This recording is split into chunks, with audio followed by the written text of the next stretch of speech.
conceptually this group decides that this is a good idea, then that's something that we'll spend a little bit more time figuring out exactly how we'll structure the finished product. But I didn't want to spend an hour and a half digging around the statutes and finding case law from 1925 that would support that position. If this group said, no, heck no, we don't have any interest in doing that, it's a waste of time. So, but I did conceptually think of that. I looked at the statutes governing the municipality's ability to regulate solar and wind energy systems, and so I'm pretty confident in saying that even if we make it a permitted use, we can retain that. We can get staff retain the ability to tell them put it over here rather than over there. And I think we're on fine ground there. I'll confirm that with a little bit deeper research. If conceptually this group says yes, we want to pursue that, subject to that review. Okay. Does that make sense? Yeah, I just, with my parking lot example, and to your question about not having a public hearing, by the way, I'd love if we didn't have to talk about these anymore, so I really want to make it so we can have staff approve these, but if, again, somebody builds it next to a parking lot, there's no public hearing, does that owner of that, there's probably a lot of value in a parking lot that you can build on, but if all of a sudden somebody puts some solar panels next to it, staff approved it, there wasn't a public hearing about it, again, are we opening ourselves up to lawsuits or something on loss of property value because, again, somebody can't build on that specific lot anymore? And can I add to that? Because that was my second only other question, but it was related to that. So in Milwaukee, we had cases where you had a zoning code that allowed 20 or 40-story buildings, just say on the lake. And one went up, and then the other one was planned to go up, and the owner said, you're going to block my sunlight. But the law came down, from my understanding, which would be very similar, that the zoning code rules, like if you move in, it's your responsibility to know what's allowed on the site next to you. Is that applied to solar energy, meaning if you have a zoning code for a parking lot that says a commercial building up to 6 stories or whatever the zoning code says is allowed by right, is it your responsibility knowing to look at the zoning next to you while you put your panels up, or is this a different concept because it's energy? Well, I think in the first instance, I don't think we're going to create any liability on behalf of the municipality by weighing a review by the planning commission.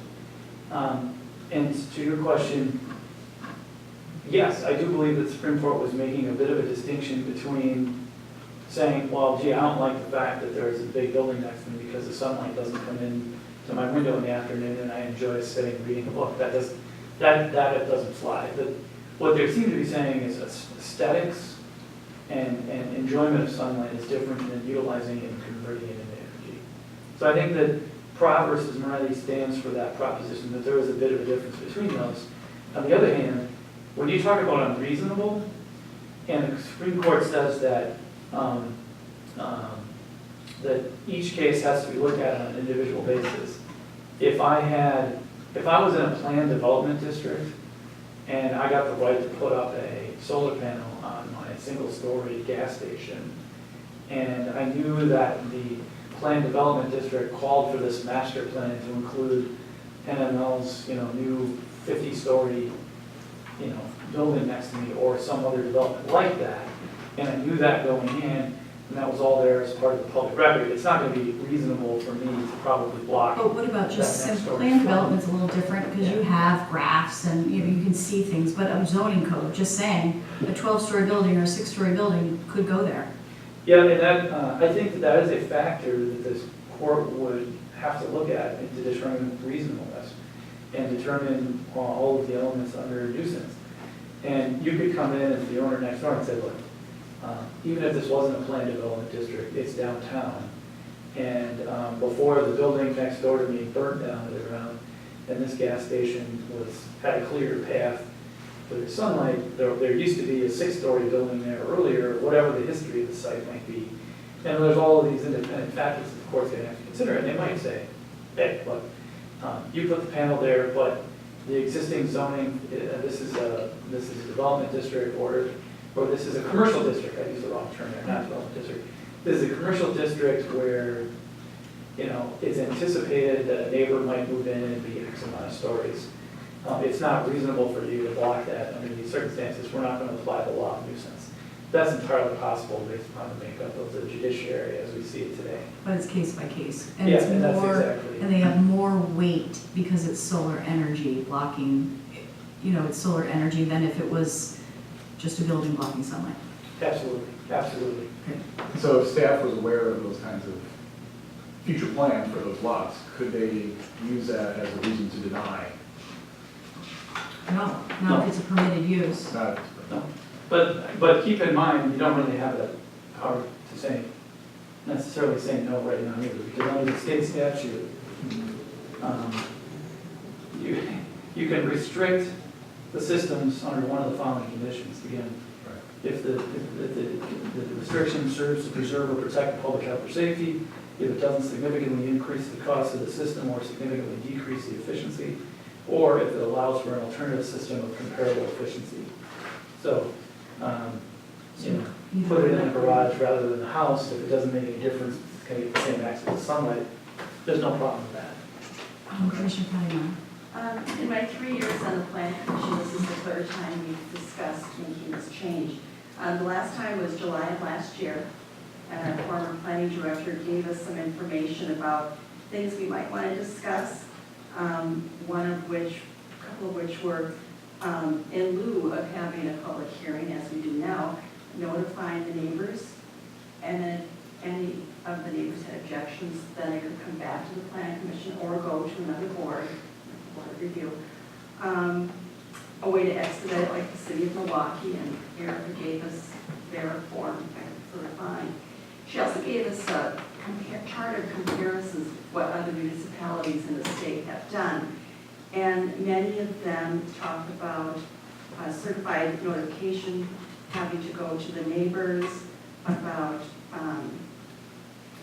assuring that potentially conflicting interests of individual property owners are accommodated, You can't deny. that neighbors can request a hearing, that, having access to that sunlight, and what else?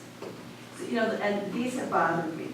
I've had issues with this, where one person's improvement of their property, solar panel addition, interferes with the neighbor's ability to enjoy their property and to improve it, whether that's a two-story addition in the back of the house, whether that's landscaping, those arborvitae's are too tall. We can't deny for those reasons anyways, So, correct? Like even the plan commission I can't guess, say no. like in one of them, the neighbors could not object unless they had present plans to build. So maybe you want to put an addition on your house 2 years from now, but you don't have plans set yet. And then the neighbor with the solar panel can object and say, sorry, you're going to be blocking my panels. But I'm just saying, sorry to interrupt, but I think, I just want to make sure, even under our current system, if you had plans to develop, he just addressed that, plans to develop does not constitute a reason for denial. No, it's the other way around. Could the plans to develop be denied because you're going to be blocking this person's sun? It's like, But I don't think there's any way around that, is what I'm saying. Like, you can't deny the solar panels. no, the installation of solar panels then lead to a denial It or could. conflict a year or two down the road because your neighbor wants to put a, I think he just said yes, but I Yeah. don't think there's a way to prevent that. I know, and Either that's what way. I've always had an issue with because, it's like when one neighbor gets to enjoy their property and the other one, so. but I don't think we have that ability right now either, so whether it's the planning commission Right. whose hands are tied, or staff's Like, whose hands where are do those tied. conflicts go? So I guess in lieu of a public hearing, because we wouldn't be having it here, then there has to be some kind of notification of neighbors in some of these places. It's up to the applicant to send certified letters to those neighbors, and then they have 30 days or however many days to, come back and either request a hearing or do something. But what could they object to that would lead to a denial? I don't know. Is there, that's a good What question. a public hearing for? Yeah, that's. That's what I'm wondering. I mean, Attorney Bear, what could a neighbor object to that would be a permitted objection that would allow you to deny solar panel? If the objection raised a valid question of public health or safety, Okay. Now, if they came in and said, look, you know, this is already, I'll just give an example I was talking about earlier. Their house is on a non-conforming lot because it was built before the building code was adopted, so their house is right up to the line, there's no setback. Okay. And if they put a solar panel there, I could never even stick a dormer out the side of my bungalow because it would be interfering, it's so close to the panel. You could say to them, well, okay, our ability to restrict the system, our authority to restrict the system includes the ability to do that if it doesn't significantly increase the cost of the system or decrease its efficiency. So you'd say, look, don't put it there where that conflict would potentially arise.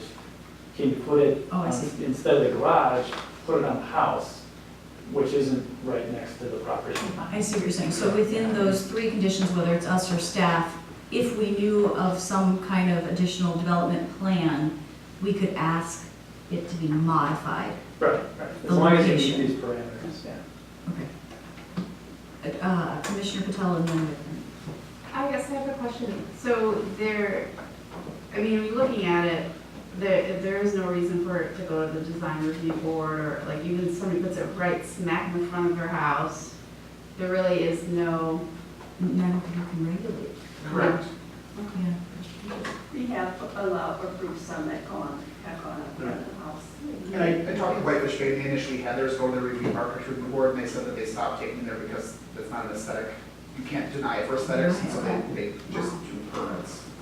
But yeah, the state kind of took that review authority away. Woodland and Commissioner Klein. You know, one thing Barbara said that was caught my attention from just letting neighbors know whether they can do anything about it, just so they can speak their mind, is, you know, I know beekeeping licenses, we have anyone that's touching, when I got mine, I had to get everybody to sign off, I think. You're a beekeeper? Not a very good one. But so, you either had to have them sign or show that you sent them a certified letter, so they couldn't say no, they had no ability to say no, but you have to at least notify them. This wouldn't be a bad one to adopt that with either, just so at least people know, and if they do have some gripe. I can't imagine the gripes people have, but you never know. Well, I mean, Attorney Bear did bring one up, I mean, which makes sense now to me. I mean, if they are building, they have plans to build out their attic or add, you know, additional room, and it's gonna interfere and they won't be able to do it, then they could ask for it to be moved in placement. I don't know if I guess you could require it. And neighbors don't always talk, right? I mean, No. you know, and then it's like, surprise, that's solar panels. Right, no, that makes sense. I don't know what the range is for notification. Well, the beekeeping ones, if your lot lines are touching, you have to tell them. It's not, I don't know. In that instance, they can object though, and that would deny your permit, is my understanding, is it? Because we had one this spring. Only for allergies was on the thing, if I remember correctly. Like, if they said, I'm severely allergic, I'm gonna die. Yeah, we had a one situation where someone just kind of created a problem where the person said no.